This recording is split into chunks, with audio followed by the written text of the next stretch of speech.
চলুন আজকে আপনাদেরকে একটা ছোটখাটো বাগান দেখাবো।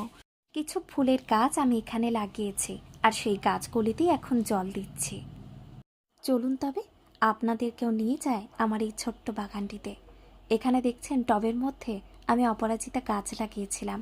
1 বছর হয়ে গেল, গাছটি কিন্তু ঠিকঠাকই আছে মোটামুটি, কিন্তু ফুল এখন অনেকটাই কম ফুটছে। আর এখানে দেখুন টবের মধ্যে তুলসী গাছ লাগানো আছে। আর যে গাছটিকে চালে উঠতে দেখছেন, ওটি হলো কুমড়ো গাছ। কুমড়ো ফুলও ধরেছে। যদি গাছটিতে কুমড়োর জালি আসে আপনাদের সঙ্গে শেয়ার করব। আর দেখুন আমি দোপাটি গাছ লাগিয়েছিলাম, ছোট ছোট কেমন ফুলও এসেছে। আর এখানে এগুলো হলো সাদা অপরাজিতা। বেশ কয়েকদিন হলো ঠিকঠাক মতো রোদ উঠছে না, ওই জন্যই ফুলগুলো ঠিক মতো ফুটছে না। এখানে আমার ছেলে একটা লঙ্কা চারা বসিয়েছে, সেটাকে দেখছি আবার অপরাজিতা ঘিরে ফেলেছিল।